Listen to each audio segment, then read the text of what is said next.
he did no lift on the rear, left that stock. You have the Bilstein shocks put in the back, but the front is where it's lifted.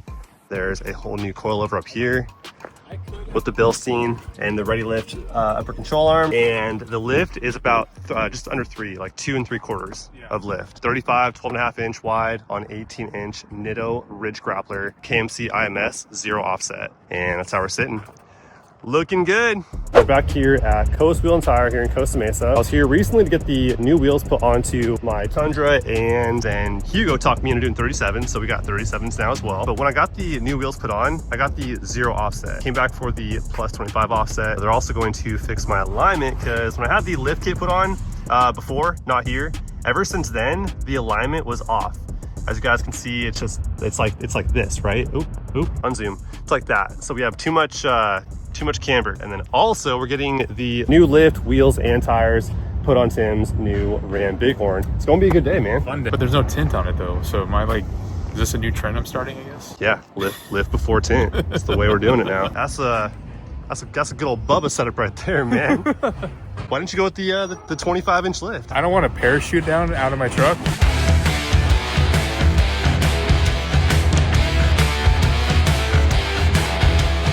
So the lift, we're doing the Bilstein 5100 and ready lift upper control arms. They also make road country. You could do king shocks for it and icon.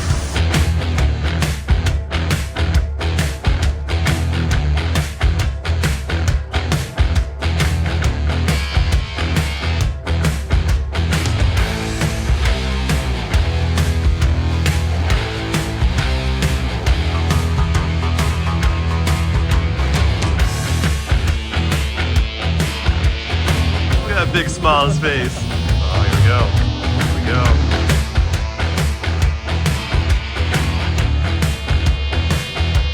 Hugo is always checking the work. He's always rolling up, making sure the job's done right.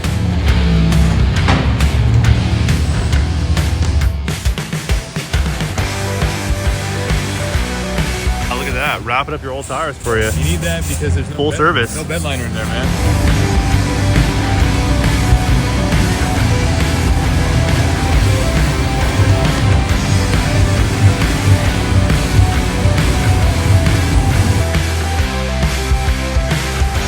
That is so sick. Came out nice. Came out really nice. Alrighty guys, it is the next day, waiting for Tim to pull up right now, and we'll show you guys the new setup there on the Ram Bighorn. Came out amazing, so we'll show you guys that here in a minute when Tim pulls up. He's almost off work. But yeah, back here in OC, man, I miss Orange County so much. The weather's so good all the time here, and the food's better than where I moved to, which is the Inland Empire, about you know what, 5-6 months ago or whatever it was. I had a condo out here in Orange County, but now I have a whole house with more bedrooms than I need and a 3-car garage, which is awesome. Out here in Orange County, you know, more inland now, it's cheaper out there. Out here in Orange County though, it's a bit more expensive to be able to afford a house. So that was the you know, the main benefits of moving out there was being able to afford a house, which has been awesome. But yeah, I'll probably move back here when I can afford it, because yeah, like I said, OC is a little more expensive. But yeah, the weather's good and the food's fire, man. So I missed that for sure. But anyways, I have the new wheels on the Tundra now. It's the same wheel, but a new offset. So I went from the 0 offset to a plus 25. At the time when I put these new wheels on the truck over at Coast, all I had was a 0 offset in stock, and I was pretty eager for them. So I was like, you know what? Hey, thanks to Hugo, by the way. He was like, dude, just send it and do 37s. And I'm like, oh man, combine that with the 0 offset. A very aggressive setup on Tundras, man. Doing that 0 offset is pretty aggressive on these new Tundras. It pokes out quite a bit. So having the plus 25 pushes that wheel inside of the truck's fenders more, and will be a lot easier to, you know, do some trimming to make these 37s clear, even at full compression, because that's always been the issue I've dealt with these new Tundras, is the 37s love to hit the fender flares on full compression. When the suspension is traveling all the way up, the fender flares like to leave the chat. So what I'm gonna do is something a little bit different this time that I haven't done before. Aside from removing the bracket there behind the fender liner back there, and then doing some minor trimming there on the rocker, and then I've already done the trimming there on the fender liner up front.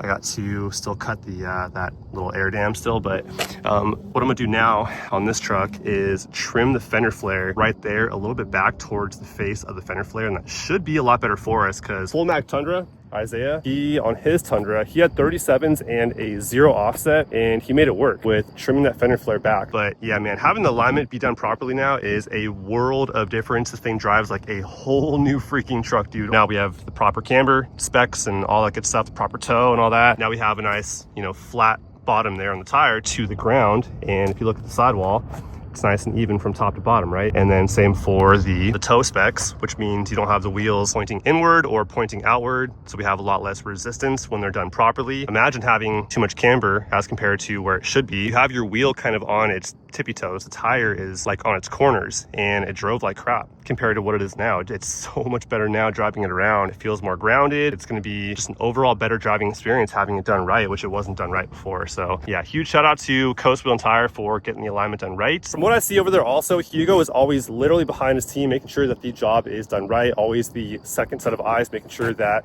that job was done properly, which is awesome because I can really appreciate having there be a second set of eyes to make sure that everything was done properly, which you don't want suspension work done improperly, man. Having improper suspension work is a little sketchy, man. You don't want that smoke, trust me. If your wheels fall off because someone rushed the job and they overlooked something and didn't torque something down properly, your wheel falls off because of that, then that's a really bad day.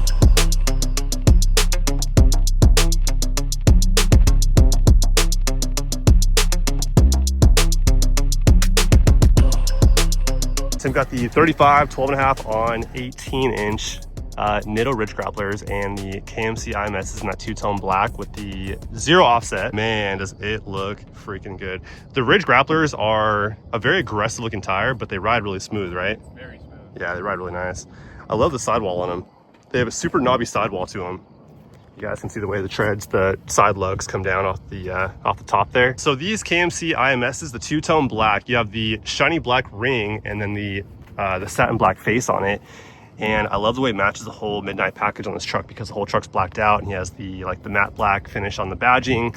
There on the door, there on the hood, and you know, just overall it matches with the grill and stuff like that too with that two-tone black. So pretty cool look. But also too, check this out. So we have a 0 offset on this truck, right? And you guys can see how it's kind of poking out a little bit, right? Not by much, by a hair.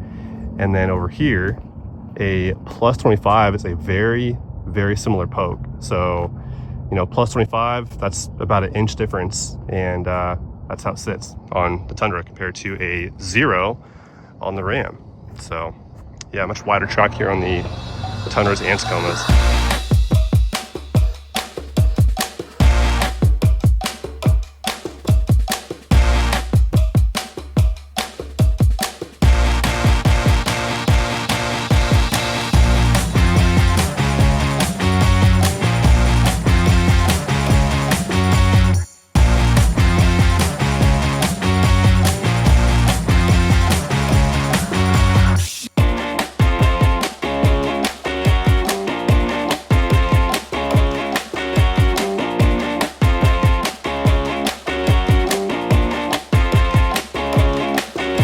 A little more of a hop now. Ooh. A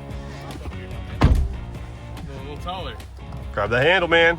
There you go. Better than that little nubs Comas have for your fingertips. I don't get the whole nub thing. I don't know. It's there for show, I guess. Who knows, man? Dude, this truck is so freaking nice. I can't get over it. All right, guys, look how big the Ram center console You is. have this. Look how giant that is. That's a whole seat. And then you got the holders there, and you got the holders there. Then this moves around and stuff. So, and then Are there more cup holders back there? yes, there are. You have 2 there, 2 here, and Two then here. 2 here. And then I think And one then down there. giant, Yeah. and the door. Yeah, Show yeah. them the doors. Yeah, the giant. Yeah. Yeah, this truck has a lot of, and then more here too. More here, That's watch. That's your I don't- additional glove box. Guys, you got to go to Coast Wheels and Tires in Costa Mesa, California. He'll hook it up for you. Yeah, Hugo's the man. Lay into it, and the truck still pulls you in the back of your seat. Like, it's... Easy, boy, easy. I know, my bad. Dude, this drives amazing, bro. I can't get over it. This truck's so nice, man, in every way. The way it drives, the way it I like the feels. interior right here too. This big 12-inch screen. Carbon fiber kind of down here, sort of by the. Everything about it is really nice. You have cloth interior, but everything... I think this is some sort of like synthetic leather material, thing. probably for like Yeah. the sake of, you know, if there's like weather conditions. That's probably more robust to have it be this synthetic material. But you got leather right here. Leather steering wheel. Leather steering wheels, Yep, leather, yep. yep. It's heated too if you ever get cold. Yeah, out here in SoCal, yeah, I'm sure you need that all the Well, time. the other day it was like 37 degrees going to work. All right, and let go. There we go. Oh, bro, it's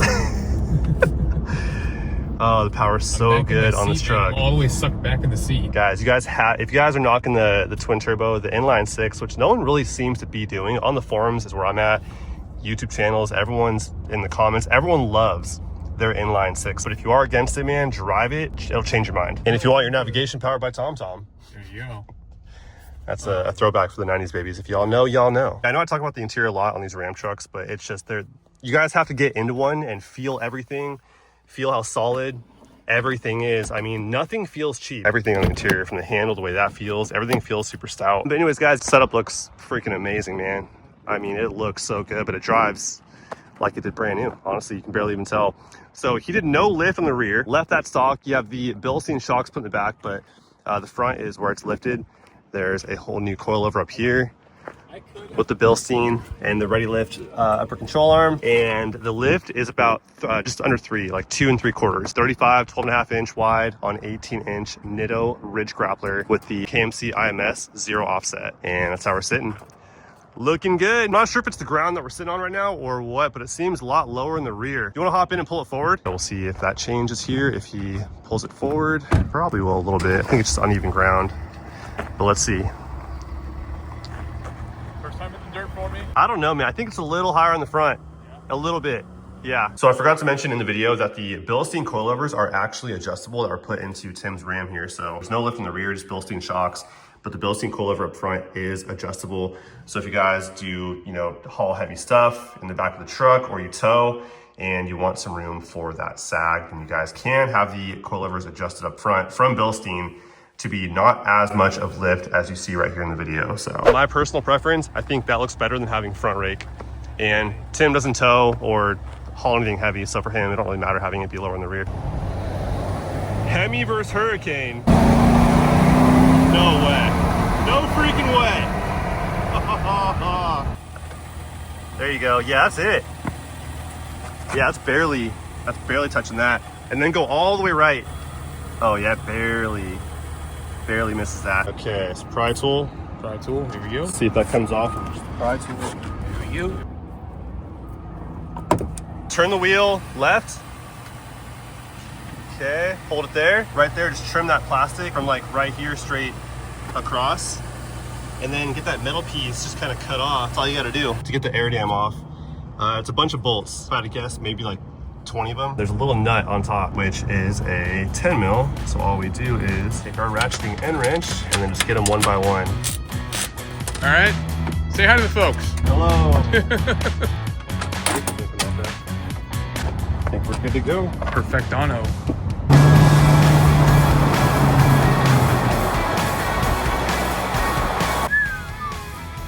Wow. Well, this here's your sign if you guys have any Ram truck to remove your plastic air dam and give you an instant 2-inch lift. At least the illusion of one. So yeah, that's a way better look, dude. It's like a Rebel look now. Because Rebels ain't got no air dam. Now you guys can see more of the front of the tire. So the that approach when the truck's coming at you. Looks a little more mean, man. I can't wait to drive the RHO, the high output, or any of the Ram trucks with the high output, dude. Oh my gosh. You're talking, you have what, 420? 420. 420 horsepower. That thing has what, 540? 540. Over 100 more horsepower is gotta be insane. Let's go check out this coffee place, huh? Yeah, let's do it. Ralph Lauren opened a coffee shop here in Newport, so. And I like coffee. And when you're driving a cop car, you gotta have the coffee and cop donut. car just go hand in hand. They just go. Okay, Ralph Lauren coffee was pretty good. I don't know if it was worth the long wait, but yeah. We got it. It was decent. My hot chocolate was gone. It wasn't really hot. It was like lukewarm chocolate. Yeah, it's all right. Okay. But I got the donut. We got a fellow police car. This is awkward. This is hilarious. Jesus Christ, this is not. It's just me and him. Oh, does this thing fit? I can't close the door, dude. I got you, man. This hurts. There's no grab. Oh, you had to grab the bars. Oh, there you go. There you go.